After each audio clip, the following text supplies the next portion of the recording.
दोस्तों फ़कीर सिकंदर अली अवां जी ख़िदमत में हाज़िर आहियां। दोस्तों असां इंसान जी थ्योरी बाबत तव्हांखे ॿ टे वीडियो ॾिनासीं। हिन महिल पोइ उन लेवल सां थोरी तहक़ीक़ाती प्रोग्राम असां वरी शुरू कयोसीं। अॼु असां पखियुनि ते ॻाल्हाईंदासीं।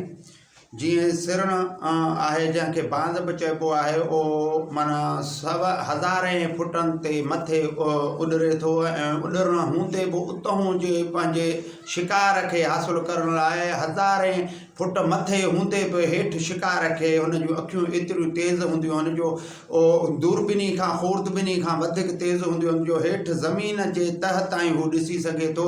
नंढड़े में नंढड़ी शइ खे बि हू ॾिसी सघे थो ऐं उतां अची ऐं पंहिंजो शिकार हासिलु करे थो। त इहो सिरण ऐं उन जे जीअं माना असां ॻाल्हायूं त हिकु किंगिरी पखी हूंदो आहे जेको माना नंढड़ो पखी हूंदो आहे। उहो पाणीअ जे मथां बीही ऐं ईअं माना उॾरी बीही ऐं पंहिंजो शिकार जाचींदो आहे। जेको मच्छीअ खे हुन जूं अखियूं त नंढियूं हूंदियूं आहिनि, मगर हू पाणी खे क्रॉस करे हुन जी अखियुनि जी एॾी ख़ुर्दबीनी ऐं दूरबीनी तेज़ आहे जो पाणीअ खे बि क्रॉस करे अंदरे मच्छीअ खे ॾिसे थो ऐं जेको टुॿी हणी वरी मच्छीअ खे पकिड़े पंहिंजे चुंभ में खणी ऐं निकिरे थो। त इहा बि उन अलाह जी कुदरत आहे। इहो इन जो ॿिए जो वसफ़ तव्हांखे ॿुधायोसीं। टियों जेको ॻिझ पखी आहे उहो 1,000 किलोमीटर परे हूंदो आहे, मगर उहो कंहिं झिरकीअ खे बि सट न हणंदो आहे। कंहिंखे जीअं बांज़ सिरण बि पंहिंजो शिकार करे सघंदो आहे, हीउ शिकार न कंदो आहे, कंहिंखे झटि बि न हणंदो आहे। उन खे एॾा उन जा हवास तेज़ आहिनि जेको कंहिंजी ॿकरी मरी वञे या मेंहिं मरी वञे या को ढोर मरी वञे त 1,000 किलोमीटर परे बि उन खे उहा धप उन जी ईंदी आहे ऐं उहो अची उहो पंहिंजो खाधो खाईंदो आहे। इहो आहे गिज। ऐं चमड़ो पखी हूंदो आहे, उन खे बि पर हूंदा आहिनि, मगर उहो सिज खे ॾिसी न सघंदो आहे। अखियुनि हूंदे बि ॾींहं खे सिज खे न ॾिसी सघंदो आहे। इहे बि वसफ़ आहिनि पखियुनि जा।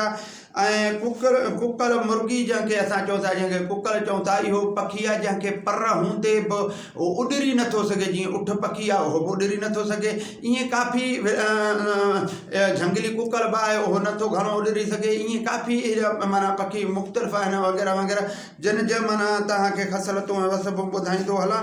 त मींहण पखी आहे जेको माना मींहं जे फुरे मां उहो माना अंडो ॾींदो आहे, जंहिंजो पुछ टूर हूंदो आहे ऐं उहो मींहं सां उन जे मींहं जे फुरे वसकारे सां हुनखे अंडो थींदो आहे, उहो अंडो ॾींदो आहे।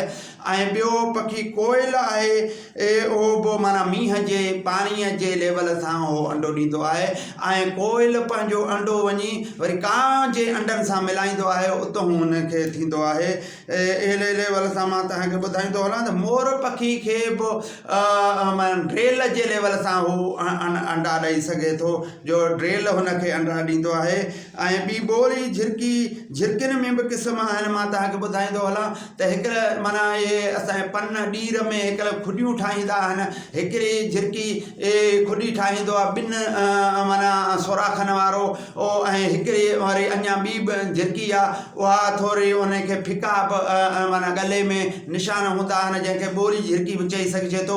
उहो वरी हिकु सुराख वारो खुॾी ठाहींदो आहे। उहो खुॾीअ जो तव्हां अंदाज़ जो ॾिसंदो त तव्हां माना हिन महिल तरक़ी याफ़्ता दौर खे जंहिंखे तव्हां चओ था, उन दौर में बि इंजीनियर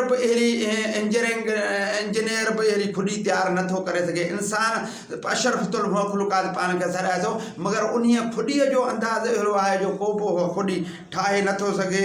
इहो सिलसिलो ऐं ॿियो ॻाल्हाईंदा हलूं त ॿुधाईंदा तव्हांखे हलूं त कबूतर बि अमुन ऐं मोहबत जी निशानी वारो ऐं माना पैगाम पहचान वारो हिकिड़ो परंदो आहे ऐं पखी आहे।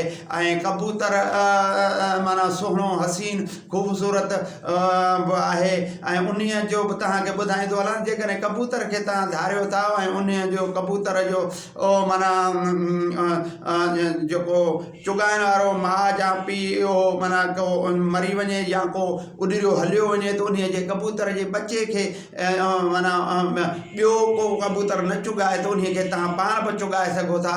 पंहिंजे वात में चांवरनि जा दाणा विझी ऐं थोरो पाणी विझी ऐं पोइ उन कबूतर कबूतर जो नंढड़े कबूतर जे बच्चे जो वात पंहिंजे वात में मिलायो त उहो माना चुगण बि शुरू कंदो आहे। कबूतर जूं ख़सलतूं तमामु भलियूं हूंदियूं आहिनि। गेरे जी ख़सलत बि भली हूंदी आहे। गेरो बि अमुन ऐं प्यार ऐं महबत जो पैगाम आहे। जिन इलाइक़नि में माना गेरो रहंदो आहे उहे इलाइक़ा ख़ासि करे अमुन पसंदि इलाइक़ा हूंदा आहिनि। ऐं तव्हांखे ॿियो न ॿुधाईंदो हलां त तोतो पखी बि आहे जेको इंसान वांगुरु ॻाल्हाईंदो आहे। इंसान वांगुरु ॻाल्हाईंदो आहे। ऐं इहे ख़सलतूं ऐं वस्बूं आहिनि। हाणे सभु पखी त उन तोते जीअं ॻाल्हाए नथा सघनि। तोतनि में बि काफ़ी क़िस्म आहिनि, काफ़ी नसुल आहिनि। मगर उहो जेको बंगाली तोतो जंहिंखे चइबो आहे ऐं जंहिंखे सिंधी तोतो बि चई सघिजे थो, उहो बि माना ॻाल्हाईंदो आहे ऐं माण्हूअ वांगुरु ॻाल्हाईंदो आहे। ऐं ॿियो तव्हांखे मां ॿुधाईंदो हलां त तलूर पखी हिकु हूंदो आहे। अहिड़ो पखी हूंदो आहे जेको पंहिंजो वञी मुंहुं वञी कंहिं माण्हूअ खे ॾिसी, कंहिं शिकारीअ खे ॾिसी या कंहिं माण्हू खे ॾिसी वञी पंहिंजो मुंहुं वञी ॿूले में लिकाईंदो आहे ऐं बाक़ी सॼो धर ॿाहिरि हूंदो अथसि। हाणे उन खे इहो बि महसूसु नथो थिए त मतां को मूंखे मारे विझे। हुनजे लेखे मां पाण खे सॼे खे लिकाए चुको आहियां दोस्तो। पोइ उहो माना उन जो आसानी सां को बि शिकार करे सघे थो ऐं उन तलूर पखी जो। ऐं वधीक मां तव्हांखे ॿुधाईंदो आहियां त हज़रत अली करमला वजो हज़रत अली अलैहिस्सलाम जी हिकिड़ो माना कौल मां तव्हांखे ॿुधाईंदो हलां त हज़रत अली फरमायो त हिननि पखियुनि जे अंडनि मां कीअं ख़बर पए त कहिड़ो अंडो कहिड़े पखी जो हिलाल आहे ऐं कीअं ख़बर पए त हज़रत अली फरमायो त जेको अंडो हिकु पासो सन्हो हुजे उहो हिलाल आहे, जेको ॿई पासा सन्हो हुजे उहो बि हराम आहे, जेको ॿई पासा थुल्हो हुजे उहो बि हराम आहे। दोस्तो हीअ तव्हांखे पखियुनि मुतालिक़ मूं तव्हांखे ॼाण पहुचाई। हूअं त पखियुनि जा अञा हज़ारे क़िस्म आहिनि, हज़ारे तौर तरीक़ा आहिनि, पर मुख़्तलिफ़ वीडियो खे कंदे मूं तव्हांजे आॾो हीअ माना पखियुनि जो सिलसिलो ॿुधायो। इन करे ॿुधायो त इन पखियुनि जूं ख़सलतूं वसबूं आहिनि। तीअं इंसान अशरफुल मख़लूक़ात आहे, उन में त वसबूं ऐं ख़सलतूं आहिनि पखियुनि जा, जानवरनि जा, जीतनि जा। इहे सभु माना हुन में मौजूदु आहिनि। जीअं मां तव्हांखे मां इंसान लाइ ॿुधाईंदो हलां त किथे किथे भाउ खे बि बर्दाश्त न कंदो आहे। कंहिंजो लफ़्ज़ चयल को कंहिंखे कंहिं लफ़्ज़ चयो त उन लफ़्ज़ जो वेर बि विरहनि ताईं यादि रखंदा आहिनि। इहे आहिनि इंसाननि में त ख़सलतूं ऐं वसबूं हुन। इन ते वधीक अञा असां अॻिते बि ॻाल्हाईंदासीं। महिरबानी। अस्सलाम वालेकुम दोस्तो।